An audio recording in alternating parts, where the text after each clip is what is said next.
Então, começando aqui mais um fechamento semanal, hoje, dia 18 de dezembro, né? E no fechamento de hoje, a gente vai, né, como sempre, abordar três principais pontos que a gente aborda aqui no fechamento semanal. O primeiro são as principais informações, né? A gente sempre tem colocado aqui cinco informações de uma das principais que ocorreram entre o último fechamento e esse, né? Então, nos últimos 7 dias. Além disso, além dessas informações, a gente também dá uma olhada na economia, tanto macro quanto dentro do universo de cripto, né? Os principais indicadores de sentimento e também de usabilidade da blockchain. E por fim, a gente tem o nosso bate-papo, onde a gente abre para trocar uma ideia e também o pessoal incluir outras informações que julga importante para a gente se munir de informação, né? E saber o que a gente vai fazer na próxima semana.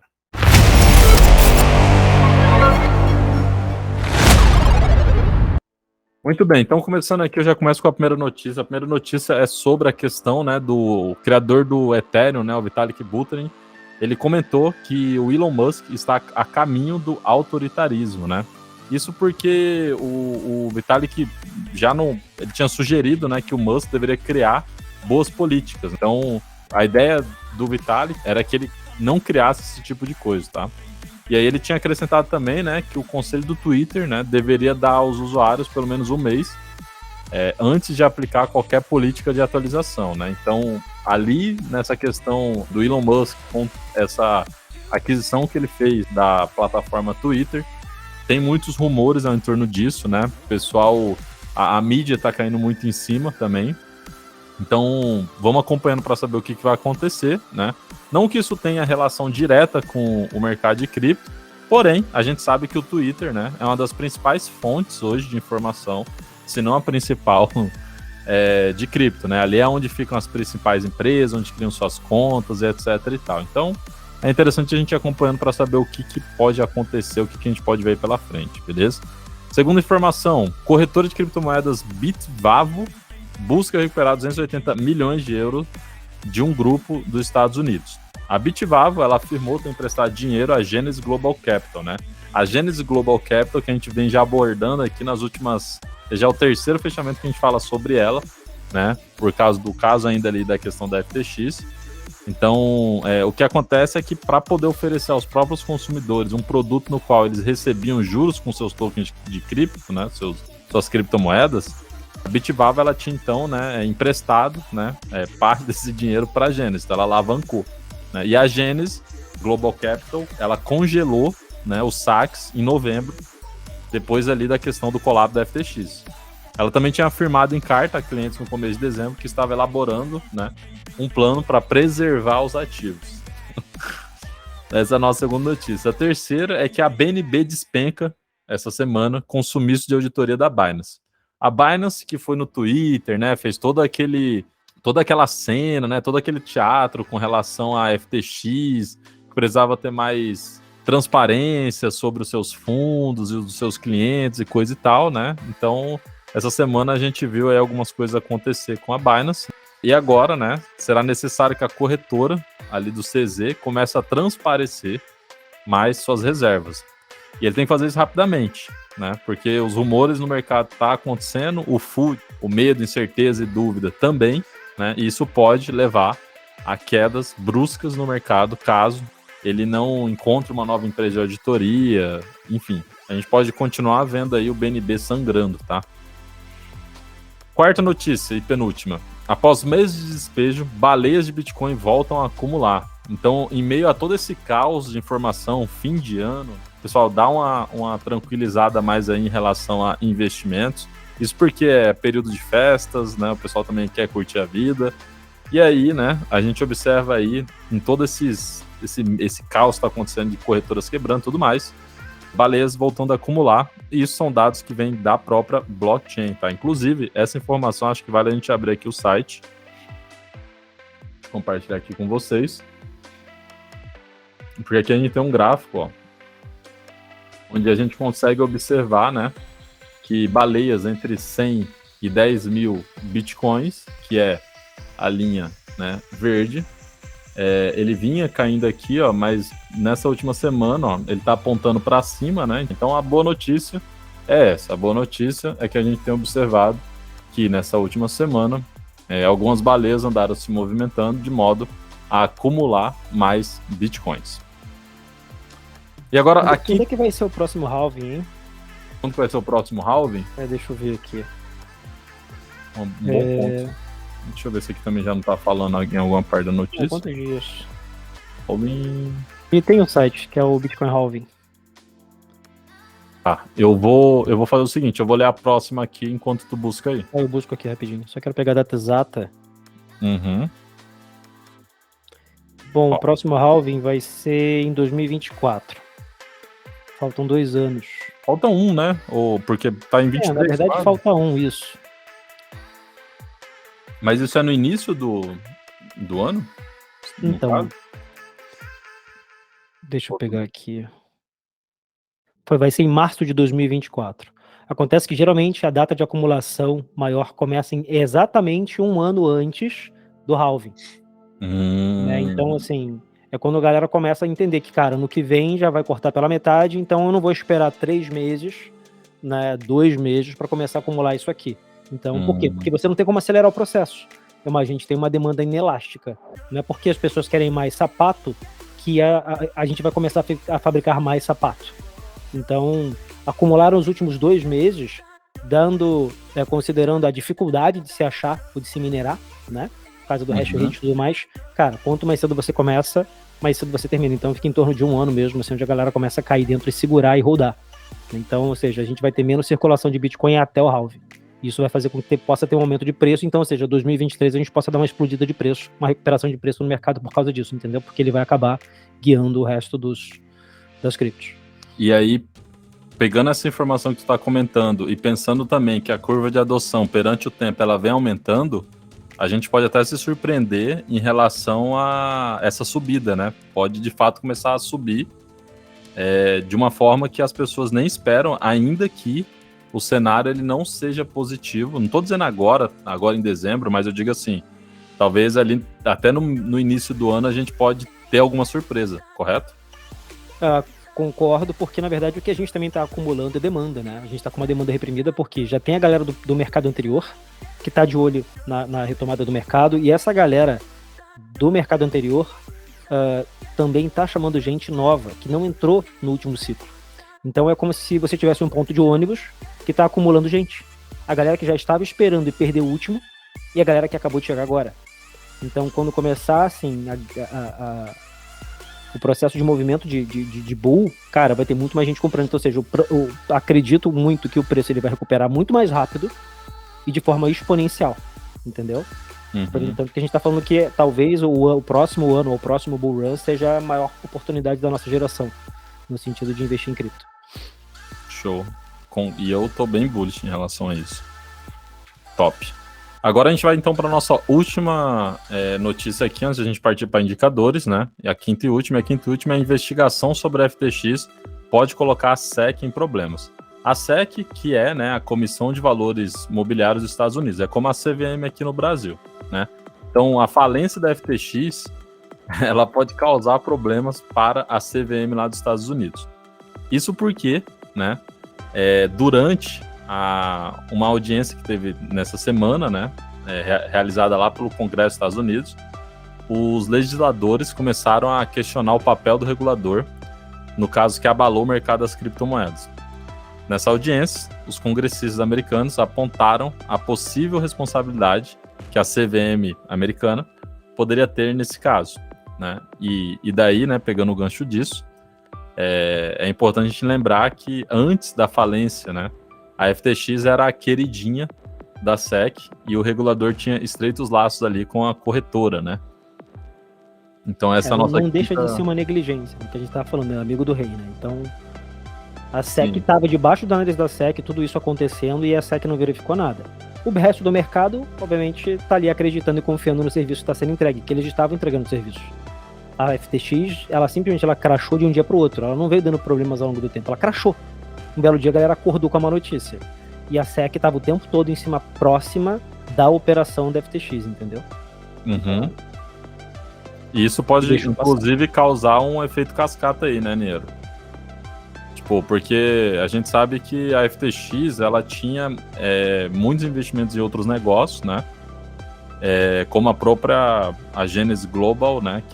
Capital, que agora, né, na outra notícia que eu compartilhei ali, tem uma outra empresa, né, que tinha ativos com a Genesis, que ela congelou em novembro e tal. Então, isso já é um efeito cascata, e a gente ainda pode continuar vendo esse efeito, né, adiante, né, especialmente se continuar esse food que está no curto prazo, né, em relação a também a Binance, que agora parece que entrou no limbo aí, né, dessa questão de transparência, né. Lembrando que esse negócio, né, questionaram a Binance porque basicamente vai questionar mais quem, né, então, ou seja, se a FTX, que era grande como era grande, conseguiu quebrar, por que a Binance não poderia? Só que é o seguinte, tá todo mundo falando por causa do relatório que sumiu. E é importante lembrar que não foi o relatório que sumiu, foi toda a sessão de relatórios de auditoria de exchanges. Não foi só um item que sumiu, o da Binance sumiu. Então não se sabe se eles tiraram toda a sessão do ar para misturar tudo e causar confusão, porque seria muito explícito se tirassem só o da Binance. Por que só o da Binance subiu? E aí, como a galera vai cair em cima da mídia, né, vai para júri popular, basicamente júri popular, sabe como é que é, né? O cara acorda com um coquetel molotov batendo na janela dele. É assim que o negócio acontece. Então, acho que eles tiraram toda a sessão do tipo assim, cara, mistura tudo. Se alguém perguntar, porque a gente tá dando manutenção. Mas até agora ninguém respondeu nada. Então é diferente. Eu vi uma notícia em algum lugar que parece que eles vão parar de trabalhar com cripto, a empresa que fez a auditoria. Mas não lembro onde foi que eu vi essa notícia. Aí que ela parou com todo mundo cripto. Tipo assim, no caso, ela não ia mexer mais com cripto, essa empresa. A que fez a auditoria da Binance, no caso. Porque na verdade é o seguinte, se porventura a Binance estiver insolvente e ela foi auditada por essa empresa, você concorda que você coloca em xeque todos os outros relatórios que estão lá? Com certeza. Então, assim, é melhor ele pegar e falar assim, galera, eu tô fora da mesa, do que ele ficar na mesa blefando, entendeu? Sai da mesa do que ficar aqui e todo mundo vê que você tá com a mão ruim. Porque a galera vai te matar depois. E tem a questão faz sentido. Tem a questão do próprio food, né? Da credibilidade que isso acaba sendo afetado, né? E aí, né? Esse food, ele pode, né? Ir para outras corretoras, né? Porque ela não fazia só da Binance, né? Mas assim, eu realmente tô com medo da Binance estar insolvente. Cara, possível. eu acho que a gente vai retroceder muitos anos se isso acontecer, ó, infelizmente. Então, vai ser assim, muito ruim pra cripto, cara. É difícil estimar, né, cara? É difícil estimar, mas eu vou te falar uma coisa. As pessoas que estão em cripto já há um tempo, isso sendo bem honesto, não muda. Eu vou te falar assim, ó. Eu, por exemplo. Cara, pra mim não... Binance quebrou. Eu vou buscar oportunidade. Eu não vou deixar de comprar Bitcoin. Eu entendo esse pensamento, só que assim, devido à dificuldade da cripto, querendo ou não, as exchanges ainda ajudam muito a facilitar, entendeu? Eu acho que a gente ainda tá um pouquinho atrasado para poder, tipo assim, ficar fora 100%. Eu acho que a gente não consegue isso ainda. Então, perfeito. É porque é o seguinte, cara. A Binance, ela é o canal de entrada pro comprador de varejo. Que compra ali assim, ó, 100 gramas de Bitcoin, compra 50 gramas de Bitcoin. E muitas vezes o pessoal só sabe mexer na plataforma. Então, ou seja, se a Binance, que é o maior canal, sai do ar, você limita o acesso de muitas outras pessoas a acessar outras exchanges e comprar cripto. Porque a Binance ainda tem em português. Agora você tem várias outras exchanges no mundo inteiro que não tem no idioma português. E eu não estou falando que o mercado de cripto é nacional, mas pensa no impacto que isso vai ter no Brasil. As pessoas elas vão ficar desconfiadas de qualquer outra corretora. Porque se a Binance, que era foda, caiu, por que eu vou confiar nessa aqui que ninguém nunca ouviu falar? Então, ou seja, cara, Bitcoin vai cair. Se a Binance estiver insolvente, Bitcoin vai cair para $1.000. Então, assim, vai ser difícil voltar a subir porque tu não vai ter canal de compra. Ela domina, se eu não me engano, 75% do mercado, pô. Tu é doido, é muito grana, cara. É muita coisa. É um monopólio. E você não vai ter um problema só de gente não conseguindo comprar. Você vai ter, obviamente, um problema de gente não conseguindo vender. Porque tem que ir um book order. Só vende se alguém bota uma ordem contrária. Se não tem gente para colocar ordem contrária, você não vende. Né? Então, assim... Não vai ter liquidez. Exato. É um problema que a gente tá aí, ó. Então, só que isso aí, cara, acaba liberando também, obviamente, é aquele negócio, a água encontra o seu próprio nível, né? se a gente tivesse um crash na Binance hoje, DeFi ia explodir. Só que hoje a gente não tem estrutura para DeFi para aguentar todo mundo. Se a galera não sabe mexer numa corretora, cara, num aplicativo de telefone, quanto mais conectar uma MetaMask, gerenciar uma chave privada. Então, assim, não é só a velocidade que o mercado cairia, mas ele demoraria quase, cara, 4 vezes o tempo para poder voltar. Eu falo sobre isso, eu tava até conversando na comunidade do Caio sobre isso, que eu falo assim, eu trabalho com comércio, tipo assim, eu vejo, tipo o Pix, tem muitos clientes que não sabem, me pedem para fazer, porque é uma coisa simples. Imagine o cara abrir uma carteira, transferir, botar saldo, é horrível, cara. Cara, qual é a parte boa? Vender curso, mano. Aí os vendedores de curso vão bombar. Aí o vendedor de curso vai bombar. Aprenda a recuperar o seu prejuízo da Binance. Clique aqui. Raste para cima. Sim, cara, vamos lá, a gente vai ter que sangrar essa gente, né? Então vai ter uma correria em cima disso. Não quero nem pensar num negócio desse. E mas tem gente lá com muita grana, que eu conheço, que tá com 500 milhões, tá com 700 mil, tá com 300 mil na Binance e não sabe tirar. Eu tirei todas as minhas criptos de lá. Não sabe tirar. Tinha lá, que eu ficava fazendo trade lá, eu tirei tudo, não deixei nada. Eu espero que essa galera que tem 500 milhões, isso aí seja só uma brincadeira pra eles, né? Dado o perfil do usuário, porque se for como alguns que eu conheço, que põe a vida ali, né? Faz empréstimo pra poder comprar cripto, aí não, cara, isso aí não. É a ruína. Pois é, cara, olha essa tela aqui, que miséria. Foda.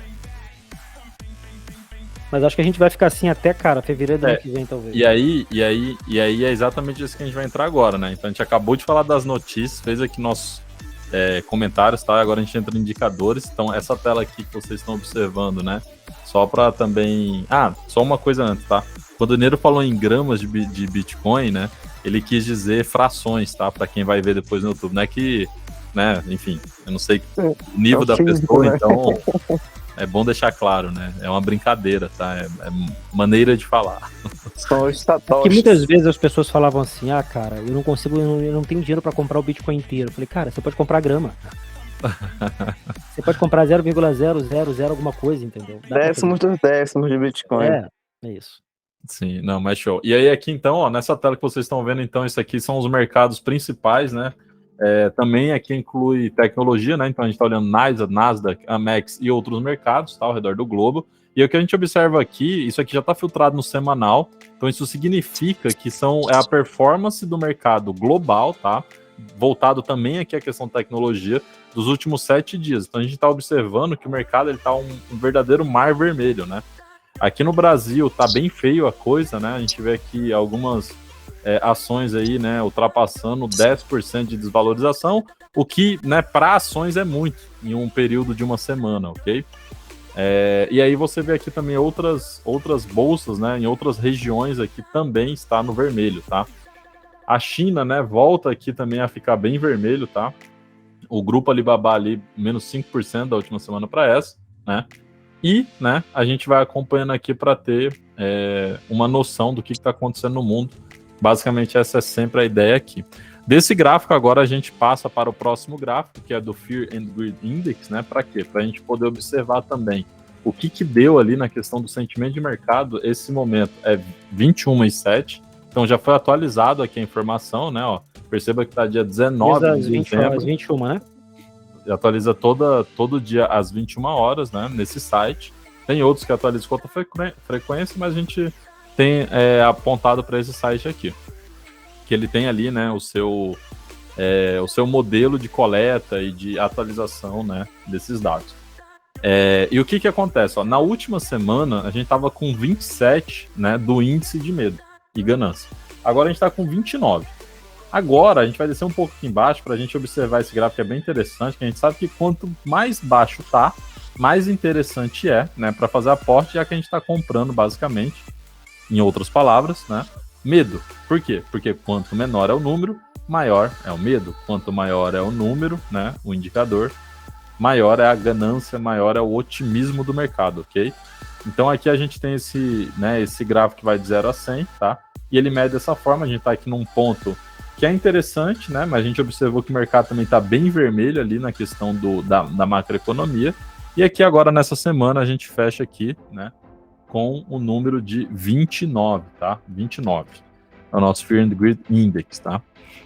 Agora a gente passa lá para o nosso Short and Long Ratio, né? Então a gente quer entender como que ficou ali a questão, né, do nosso... Como que tá aqui o mercado, né? Se eles estão apostando em alta ou em baixa, especialmente agora que já, né, virou aqui às 9 horas. Então a gente acessa esse site aqui, que é o site da CoinGlass. Eu gosto de filtrar aqui, ó, por 5 minutos só para ver na abertura, tá? Como que tá. Então agora a gente já pula o segundo candle. No primeiro candle o mercado tá apostando aqui $90 mil, né? Perceba que eu tô filtrando all, então eu tô olhando, né, todos os tokens e não tô filtrando por corretora. Significa que eu tô olhando todo, né, a alavancagem do mercado. Então, aqui tá pouco, tá, na abertura, mas a gente vai olhar também aqui no 12 horas para pegar, né, basicamente o dia de hoje. Tá? E na verdade a gente pode olhar em all, né, para pegar aqui no diário. Então cada candle desse agora representa o diário. Nessa semana, né, em relação à última semana, a gente teve aqui uma alavancagem, tá? Uma alavancagem long, né? O mercado apostando em alta, né? Aqui no dia 15 de dezembro, né? Que, se eu não me engano, foi o dia que teve ali o anúncio do Fed, se eu não me engano. E aqui a gente observou que ele bateu ali 206 milhões de long contra 15 milhões de dólares em short, apostando na baixa. Então, realmente teve muito long. Agora, o mercado tá morno, nem alta, nem baixa, tá? Esse volume que estão apostando aqui, eu particularmente considero muito pouco. Não acho que vai ter manipulação das exchanges para liquidar essas posições, né? Então, o mercado tá morno. A gente pode ver aí uma semana de lateralização e quedas suaves e doloridas para as pessoas que já estão há um tempo, né, sangrando. É importante a gente lembrar que a gente está na nosso 13º mês, né? São 13 meses caindo, ok? Desde o all-time high, que foi ali do Bitcoin batendo $66 mil, beleza?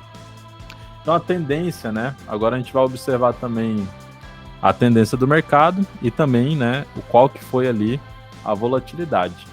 Antes disso, a gente vai só entrar no CoinGecko para quê? Para a gente observar, né, como que está a questão da capitalização e comparar também aqui com a última semana, tá? Então na última semana, em relação à capitalização, a gente estava com menos 68% do topo, que estava batendo aqui 860 bilhões de dólares, agora a gente está com 842, então de menos 68 a gente está indo aqui para aproximadamente menos 70% do mercado, tá? Em queda em relação ao topo do mercado cripto, segundo o site da CoinGecko, que é aqui uma das fontes que a gente vem usando semanalmente para coletar esse tipo de informação, ok? E aqui também a dominância, né? Bitcoin então está com 38% de dominância, Ethereum 16,9%. Não mudou muito da semana anterior para essa. Inclusive, se a gente observar aqui nos 7 dias, ó, Bitcoin caiu 2%, Ethereum caiu 6,5%. Ethereum até deu uma queda maior, mas esses dois ativos ainda assim têm caído bem menos do que, né, o mercado de estoques, né? De ações. Então, é bem interessante a gente observar isso aqui para entender que a narrativa de cripto é mais volátil que ações, né? Não tem sido assim nos últimos tempos. Então agora a gente vai aqui para o nosso site, que é o TradingView. Vamos lá no TradingView. Perdão. Antes vamos aqui na nossa análise de dados on-chain, né? Então a gente vai abrir aqui o nosso gráfico do coin da Dune, né, que é uma plataforma que já tem ali dados para que você possa criar os seus próprios relatórios. Então a gente cria esse relatório aqui para a gente ir monitorando, né, o que está acontecendo na blockchain, entender um pouquinho aqui por outras perspectivas, né, para a gente também ter uma noção da movimentação, né. E aí o que acontece é que aqui no primeiro card aqui a gente tem 106 mil perfis criados na Lens, então isso aqui não mudou muito. Não mudou muito porque eles não estão emitindo, né? É importante lembrar que eles estão na fase beta de teste, já tem vários aplicativos rodando. Eu, particularmente, tenho usado bastante, quase que diariamente, mas como usuário de early adopter, né? De tester mesmo. E tenho gostado, tá? Eles têm avançado em features e implementações, inclusive cobrindo, né? Algumas questões que outras plataformas ainda não conseguiram cobrir, tá? E aí, aqui na sequência, a gente vem para a informação da ANS, né? O total de perfis criado, tá? lá na Ethereum Name Service. Então já foram criados 2.820.000, isso aumentou da semana anterior para essa, teve um aumento aqui interessante, tá?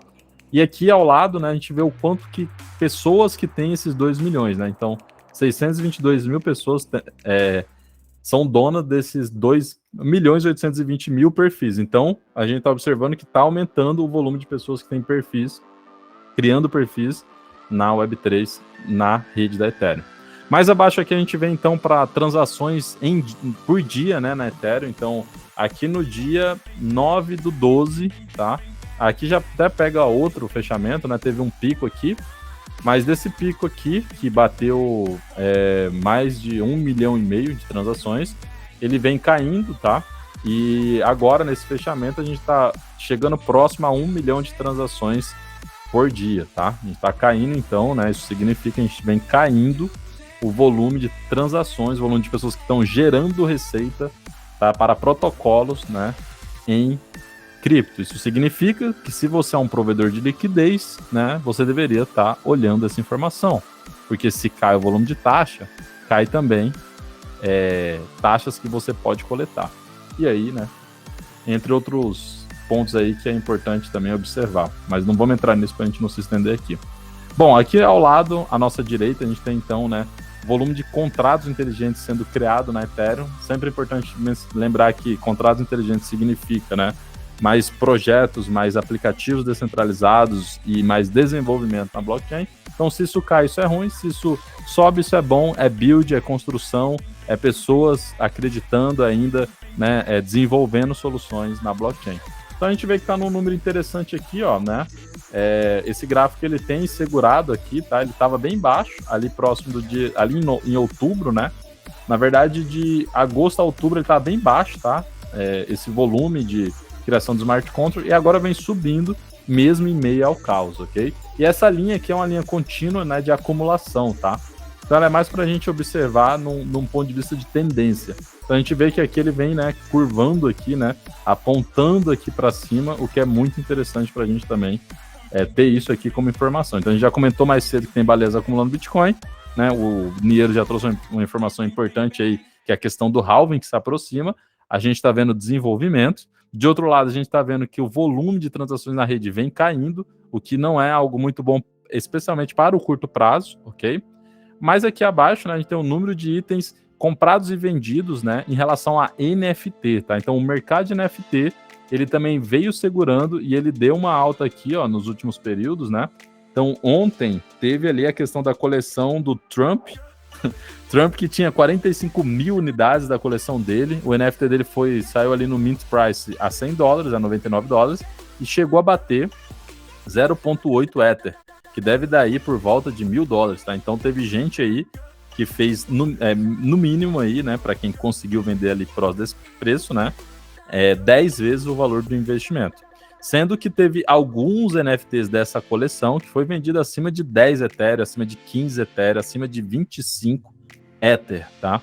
Por quê? Porque são NFTs raros, são NFTs que dá acesso, por exemplo, a você ter um jantar com o Trump. Então, muita gente entrou ali, né, nessa coleção, gerou bastante volume negociado e pode ser que esse número aqui, esse candle, essa vela maior aqui, né, ela também tenha reflexo dessa coleção. Bom, além disso, né, a gente tem aqui no nosso último gráfico, então, né, a questão do gráfico da Lens, né, que mostra o quê? Mostra engajamento, né? Então, a gente ainda não entrou aqui no mês de dezembro, tá? Mas, né, o que a gente vem observando é que a cada mês, né, isso vem aumentando, o que é muito bom, porque a Lens, que tem esse primeiro card aqui à nossa esquerda, na parte superior, né, que é o total de perfis mintados, isso significa que tem, né, usabilidade, tá? Que, ao meu ver, é o mais importante. Por isso que aqui no Ethereum Transactions by Day é algo que eu fico um pouco preocupado, né? Porque se cai transação, fica amor no mercado, começa a baixar também o volume de volatilidade, né? Então não é bom, tá? Mas aqui a gente tá olhando no diário, né? E pode ser que a gente veja isso aqui aumentar nos próximos dias, tá? Mas enquanto a Lens, né, só voltando aqui então, ela vem aumentando, então isso é muito bom, essa usabilidade, beleza? Muito bom. Agora a gente vai lá para o nosso Trend View, né, para verificar agora como que nessa abertura de mercado, o mercado ele está respondendo. Se alguém também quiser fazer pergunta aí, tá? A gente já pode entrar aqui no nosso bate-papo, que agora a gente já vai para o nosso último, a nossa última informação, que é observar a abertura de mercado.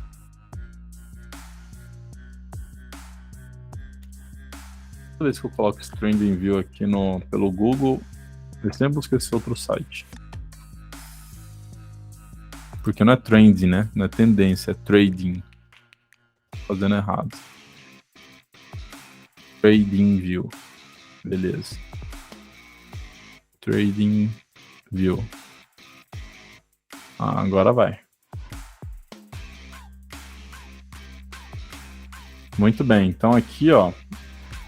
Olha só a Fuse. Fuse que é uma segunda camada na Ethereum, mas ela tá derretida, né? Isso aqui ela deve ter subido isso aqui porque a capitalização dela deve estar muito baixa. E pouco dinheiro que entra faz ela dar essas pancadas para cima. Como é o caso de outros tokens aí que a gente tem na nossa listinha aqui, né? A listinha da ruína, né? Que é aqueles tokens que pode fazer você ficar pobre ou ficar rico do dia para a noite. Mas algo que eu queria observar aqui também é a questão aqui de alguns mercados, né? Então a S&P, vamos dar uma olhadinha aqui na S&P, que compõe ali as 500 principais empresas de tecnologia dos Estados Unidos, né? Eu desenhei essa linha aqui, ó, porque era o que eu estava observando que o mercado ia fazer de movimento, tá? Ele está fazendo esse movimento, não sei se ele vai chegar até aqui, tá? Mas, né, pode ser que ele chegue, tá? Ele já rompeu essa outra linha aqui, que era então, né, uma linha de suporte, tá? Então ele já está trabalhando abaixo. E sim, ele pode buscar aqui outras zonas de suporte. Se acontecer isso com a S&P, como há uma correlação, a gente já sabe disso, entre os mercados, né, que tem relação com tecnologia, então a gente está falando de Nasdaq e também Bitcoin, né? A gente pode ver outros mercados caindo, tá? Então essa S&P está assim, vamos olhar a Nasdaq, que é um pouco, até um mercado maior do que a própria S&P, e aqui em Nasdaq, né, a gente está batendo quase aqui no nosso RSI, né? No sobrevendido, tá? Aqui também já rompeu essa linha aqui, ó, que era então, né, uma linha muito importante ele segurar para dar uma continuidade aqui de topos e fundos ascendentes. Ele não segurou aqui, né? Ele rompeu para baixo. E aí, né, a gente pode ver ele também vindo buscar essa próxima zona aqui, ó, nessa semana, tá? Pode ver ele vindo para essa região aqui, ok? E agora a gente vai para o próprio Bitcoin. Bitcoin também está quase entrando aqui no sobrevendido. Ele também perdeu aqui essa linha que era importante. Ele vinha segurando, ele tinha tocado 1, 2, 3, 4. Na quinta ele rompeu para baixo. Não segurou, tá? Ele está aqui numa linha que dá para dizer que é um suporte, mas é muito fraco esse suporte. E o próximo suporte é aqui por volta dos 15 mil, tá? Mas eu não sei se ele seguraria aqui. Eu diria até, arrisco dizer que ele não seguraria, tá? Isso porque se Nasdaq e S&P, conforme a gente observou ali, for buscar o próximo fundo, eu acho que ele vem ainda mais abaixo, tá? Por volta aqui talvez dos 14 mil. Beleza? Que é um fundo lá atrás, ó, lá por volta de... Antes ainda ali por volta de novembro, né? Aqui, ó. Foi ali em novembro de 2020, tá? Então acho que a gente pode ver o Bitcoin a 14 mil nos próximos períodos. Talvez seja o último fundo, dado o halving, dado outros fatores. Ou ele pode dar ainda uma lateralizada e fazer mais uma queda, chegando, né, lá naquele período, que é muito importante a gente sempre ter em mente, que é o período da depressão, segundo o gráfico, né, da psicologia dos ciclos de mercado. Então a gente tem esse gráfico aqui. Deixa eu até pegar essa imagem aqui que eu gosto mais, que é a imagem... deu erro aqui, vamos voltar. Esse daqui, ó. Bom, dá pra gente olhar por aqui mesmo. Então a gente pode chegar nessa fase aqui que é depressão, né? Normalmente essa aqui é o fundo, tá? De um ciclo de baixa. A gente já tá 13 meses caindo, né? Então a gente pode ver sim esse fundo, tá? E depois o preço voltar a subir, né, aos poucos, né, lateralizando, subindo, até chegar num ponto de que o mercado fica bullish, em que o sentimento de mercado sobe, outros indicadores sobem, né, e ele volta de fato, né, entregar lucro aí para quem estava acumulando nesse período, ok? Então é isso. Agora na abertura do mercado, vamos só colocar aqui então nos 5 minutos, é um gráfico rápido mesmo, tá? De pouco espaço de tempo, né? 5 minutos não é para a gente fazer análise gráfica, é para a gente só observar a movimentação na abertura do mercado. E também a gente tem que fazer uma coisa aqui antes, que é o quê? É colocar no semanal e observar qual que foi, né?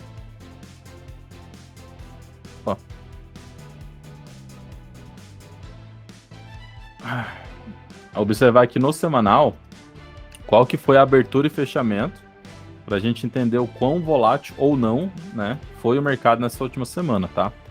Lembrando que volatilidade, independentemente se é para cima ou para baixo, é muito importante.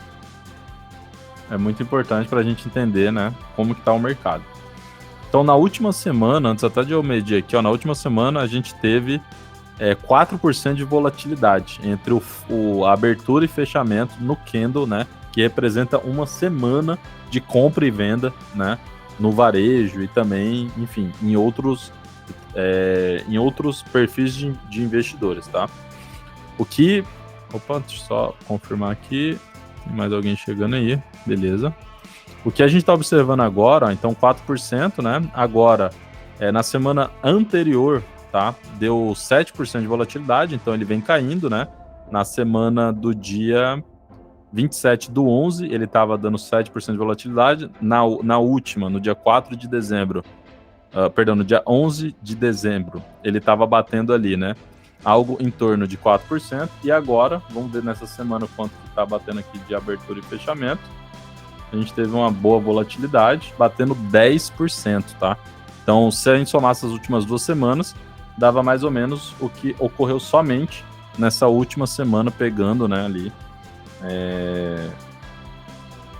Só essa semana, beleza? Claro que teve anúncio do Fed, teve anúncio também, né, na zona do euro. A gente observou ali que o mercado até que reagiu positivamente, mas depois, né, a macroeconomia, os mercados maiores como os Nasdaq e S&P já vem numa tendência de queda, né? E é natural que depois dessa alta aqui, desse respiro, o mercado voltasse a cair, né? Por quê? Porque a gente está numa tendência de queda. Então a tendência é cair, beleza? Agora a gente talvez está né, com esse candle aqui, ó, esse pavio fino, significa muita venda. Então sim, a gente pode observar agora aqui uma nova correção, né? Uma nova queda aqui, tá? Entre essa semana e a próxima semana. A gente está no período de festas, né? Também dezembro, 18 de dezembro. Então, a maior parte dos investidores também vão curtir, vão tirar férias, vai, né? Réveillon. Não sei se as pessoas vão estar tão preocupadas com o Bitcoin ou com ações nesse momento, beleza? É importante a gente ter isso aí em mente para a gente também saber o que fazer, né?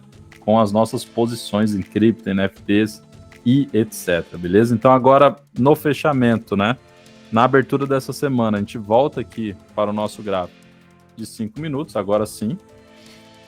De novo, a gente não quer fazer análise gráfica com esse gráfico, a gente só quer observar se na abertura do mercado, como que, né, os investidores estão reagindo.